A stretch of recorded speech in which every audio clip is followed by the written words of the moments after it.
Estamos aquí otra semana más con Roberto. Ya Qué que aprovechamos bueno. que te pillamos aquí, está como un poco secuestrado. Hay alguien detrás con un rifle y te digo hasta que, Hay que decir que me gusta que me secuestren acá, así que a no que hay cuente problema. cosas. Bueno. Y tenemos otro tema súper interesante.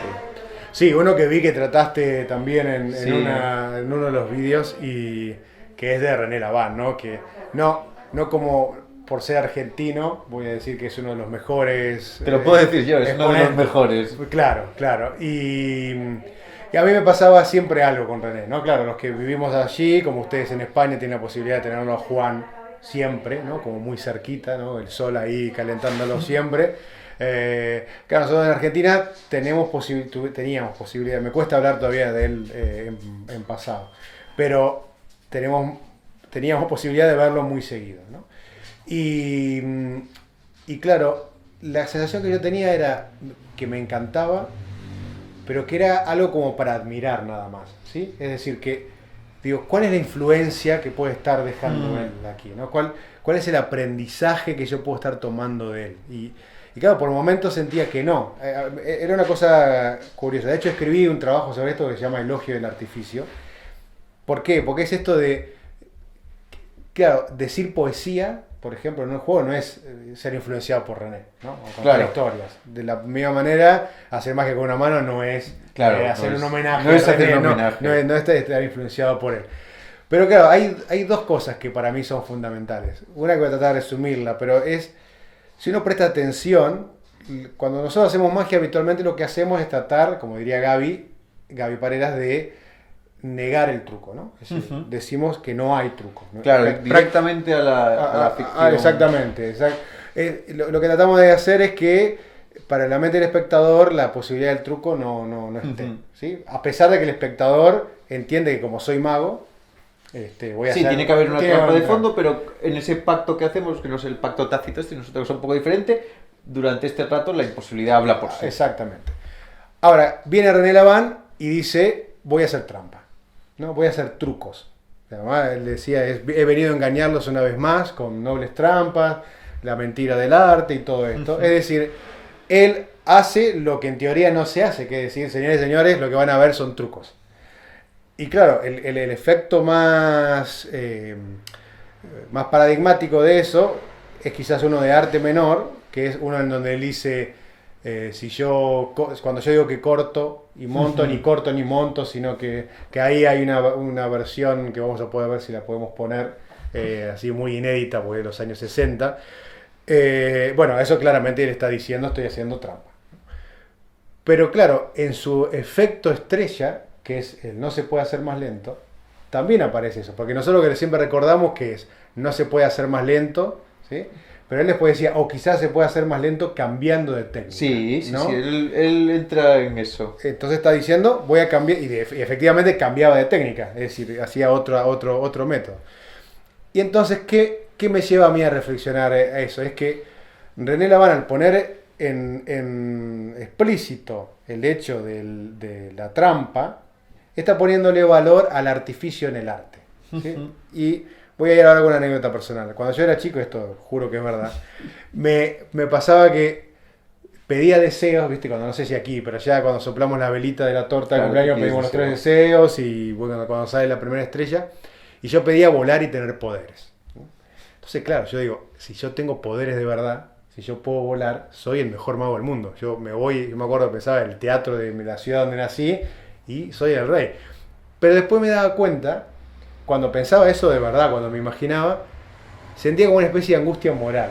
Digo, pues si yo pudiera volar de verdad, no haría eso, no está bien hacer eso, ¿no? Y entonces ahí reflexiono sobre la importancia de la trampa. Nosotros tenemos aquí, yo que lo admiro mucho, que se llama Ramón Mairata, que es un Ajá, escritor sí, maravilloso, claro, sí. y mi amigo y lo queremos mucho. Y entonces él habla mucho de la ficción y la realidad, y Ajá. también de la trampa y la no trampa, ¿no? Y él dice que si no hay ficción, que no hay interés, que si la Claro. magia fuera real, que ya Exacto. está, la pones ahí en la mesa y cada uno se puede ir a su casa. Porque Claro, sería como decir yo puedo hablar español, ¿no? Sí, Entonces, ¿qué estoy haciendo? ¿qué estoy haciendo? ¿No? Claro. Y es exactamente eso. Entonces, lo que yo entiendo es que ahí René pone de manifiesto la condición artificial del ilusionismo y por lo tanto la condición artística del ilusionismo. ¿Por qué? Porque el artificio todo es la condición básica de cualquier disciplina artística, ¿no? Y hay ahí otra anécdota que a mí siempre me gusta contar, que de hecho la uso en algún espectáculo, que es parece que Matisse, el famoso pintor francés, había expuesto un retrato de su mujer, ¿no? Claro, hay que imaginarse el retrato de la mujer de Matisse, que es como si imaginen la Gioconda, pero pintada de colores, más o menos, ¿no? Y parece que una mujer indignada dijo, eso no es una mujer. Y Matisse lo escuchó y le dijo, tiene razón, madame, no es una mujer, es un cuadro, ¿no? Y claro, a partir de ese momento yo creo que empezó el arte a tomar conciencia de su propia artificialidad, ¿no? ¿Y qué pasa? Con todo esto que quiero decir, que al poner el ojo y al ser explícito el hecho de que hay una trampa en lo que yo estoy haciendo, el foco empieza a venir en la persona, en lo que yo tengo que decir como artista, ¿no? Y ahí volvemos a lo que decíamos la semana pasada, para los que lo están viendo, ¿no? Que es esto de la importancia de la persona frente a lo que está Porque haciendo. además él hace mucha metamagia, él habla mucho de su lugar de ensayo, de me lo hago a mí mismo, Absolutamente. el proceso, y claro, y además hasta en las veces que habla, en las historias que pone otra gente, generalmente están relacionados con la trampa. Totalmente. Él cae muy poco en la ficción total, ¿no? Claro, no, casi que no existe, a lo sumo quizá ahora que lo pienso en los efectos que hace de autoasombro, ¿no? Que yo no sé cómo por qué se alternan los colores, Sí. pero siempre es él, siempre Claro, es su figura, sí, siempre es hay él la figura. De hecho, mira, en otro de los trabajos que yo hice para la facultad de periodismo, que teníamos que analizar el discurso de político y yo decidí analizar el discurso de un mago, y René Laván se construye como un artista. ¿De qué manera? A través del lenguaje, pero si lo pensamos, René se comparaba con los grandes artistas legitimados, ¿no? Sí. O sea, Van Gogh, Bach, Picasso, por supuesto, estaba a la altura de eso, de manera que pues yo digo, como hacía Van Gogh y salgo yo, salí de ahí, me dicen inmediatamente. A un René Laván, no, Claro, porque por esa pausa, tiene esa antes y pausa, después, y además que tiene el peso específico, como para decirse, de hecho para mí es el Borges, si se quiere, de la magia.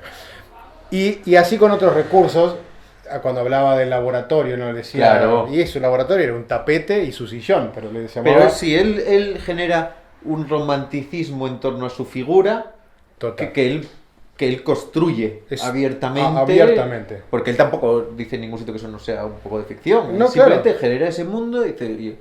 Sería tan bonito que todo eso fuera verdad, siempre tal cual, que ese mundo cierra a un artista... De hecho, él le hablaba de la sutil mentira del arte, ¿no? Y lo ponía explícito ahí en sus cosas.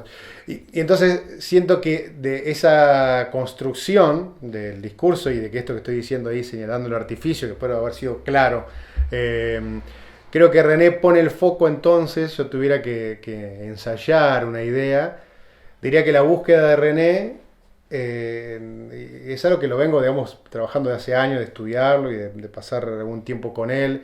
Si bien, claro, lo vi muchas veces, pero fue una vez donde yo pude estar en su casa durante muchas horas y tener la enorme fortuna que me hiciera magia, que eso era como... Ya te juro que a mí literalmente se me cayó una lágrima, porque claro, era como si Piazzolla, ¿no? Sacaba su bandoneón y me decía, te voy a tocar algo, pibe. Aquí. Bueno, René fue eso.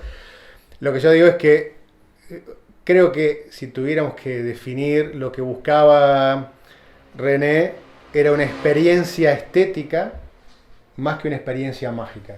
No que una experiencia mágica no pueda ser estética, ¿no? Sino que su búsqueda estaba en que la magia sea como un lenguaje, sea más un medio que el fin en sí mismo. Esa es como la síntesis de lo que puedo decir.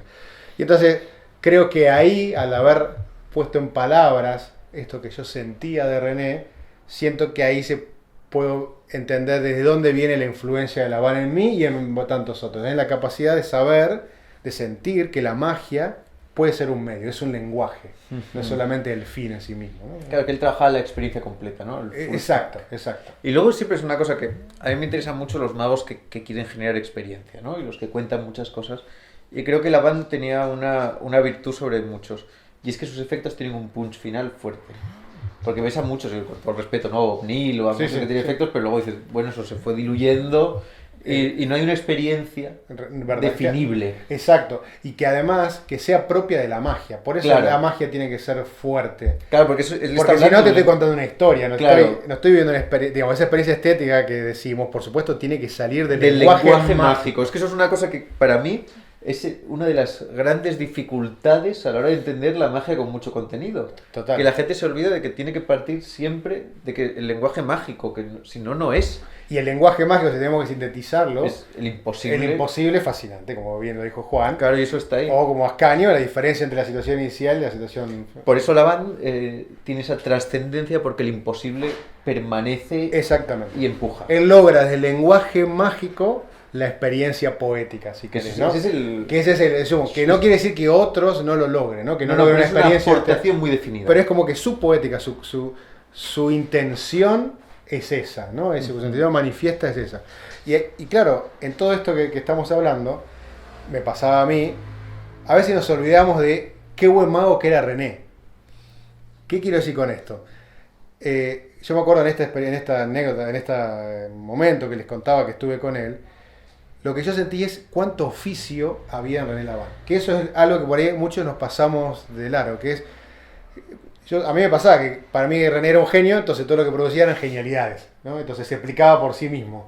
Y no, atrás hay un hombre que para empezar tuvo que atravesar lo más difícil de todo, que es hacer magia con una mano. Ahora Claro. estamos acostumbrados a eso, digamos, pero es... De pronto se encontró en los años 30, en un pueblo de la provincia de Buenos Aires, que no había nada, que tenía que hacer magia con una mano. Entonces, la técnica para René fue un problema central en su poética, si lo llamamos así en términos más filosóficos. Y uno se va olvidando del oficio y claro, uno siente que por ahí, o me pasaba, que no podía aprender cosas de él. Y después hay un montón de detalles y de efectos en sí que ya hoy mismo forman parte de mi repertorio. Y hay, de hecho, una perlita que en un libro está en inglés, lamentablemente, es el Magia del Alma de Mike Caveney, Sí, ¿no? Magic from the Soul. Exacto. Donde René enseña un truco para dos manos. Sí, porque él se da cuenta de una técnica, es de una descarga de unas cartas aquí al regazo, y él entiende que una persona con dos manos puede aprovechar ese momento para robarlas y para hacer algo, ¿no? Entonces, vale la pena leerlo. Yo lo estoy ensayando, hay un problema ahí para definir. Pero, nada, entonces, el maestro René, no solamente para mí, esto es muy personal, me permitió ponerle palabras a esta idea del arte y el artificio, sino que además lo empecé a ver como alguien de un oficio mago. Claro. Alguien que resolvía un problema puramente mágico, de estos que tenemos de habitualmente. laboratorio, ¿Cómo hago para el cubrir laboratorio exactamente, estaba de verdad. ¿cómo hago para cubrir esto ahora? ¿Qué puedo hacer? Bueno, René tiene inmensidad de detalles para Sí. Luego aprender. ya gestiones de fluidez. Porque si ya a nosotros nos cuesta, a veces yo tengo ahora una lucha con el rotulador, con Claro, firmar. sí, claro. Las rupturas de ritmo al firmar. Y pues con una mano, que tu único apoyo es una mano, tienes que recoger, tienes que recomponer y en su manejo de mesa no hay tampoco rupturas nunca. Nunca. De hecho, mira, una de las cosas que me decía en este encuentro, él se enojaba mucho cuando nosotros, porque me voy a incluir, decimos, bueno, a ver, y ahora me gustaría, por favor, que me digas una carta, no sé qué. Y él decía, así con su cara, no, hay que ser directo, decía, es primera, segunda, tercera, es para elegir una carta. ¿No? Y fíjate lo difícil, lo distinto que es eso a, bueno, me gustaría para el próximo hay una efecto. limpieza. Claro, que tenés esa postura para decir primera, segunda, tercera, es para elegir una carta. O sea, primero daba la orden y después explicaba para qué. Limpieza informativa top. Total. Sí, Yo sí, siempre digo que René nos engañó, que él en realidad lo que hizo siempre fue música y no magia, ¿no? Porque sus construcciones y la fluidez Sí, esta que tiene vos una mencionabas, notación muy clara y muy definida. es increíble, ¿no? Bueno, no, acá hay algo, sí, que es justamente una idea de René. Sí, mira, ¿cómo le dicen acá? ¿Navaja o cortaplumas? Navaja, sí, se entiende. Hay una magia que hacía René. Yo me olvido que esto está en YouTube, entonces no. Claro. Que era la siguiente: cubría una de sus navajas así, pero la mostraba hasta último momento. Sí, espero que se esté viendo bien en la cámara, mira. Hasta último momento. Pero mira, si hago esto, ahora ya la navaja cambia de color. Esto es de René Laván. Y esto encarna todo lo que estamos hablando, ¿no? Exactamente. Del laboratorio, Del laboratorio, del pensamiento, de la solución de problemas. Todo. Porque tiene el misterio de estar cubierto, tiene la particularidad de lograr contraste para que se entienda que esa navaja es blanca y que después el cambio de color va a ser más fuerte. la síntesis de René yo creo que está en este trabajo con Navaja. Sí. Qué bien. Bueno, gracias. Qué bien, qué bonito acabar con esto, ¿no? Muchísimas gracias. A vos y Fue a una todos. alegría tu visita. Ya sabes que quizá haya uno por ahí que todavía no tenga el libro. Bueno, Tienes ¿cómo puede que- ser? Vayan corriendo acá Sí, o a escriban. cualquier sitio, porque hay muchos sitios naipes de Roberto Mansilla que es una belleza. Bueno, Muchísimas gracias, de es un verdad, placer y enorme. a todos y a todos allá. Nos vemos la semana que viene.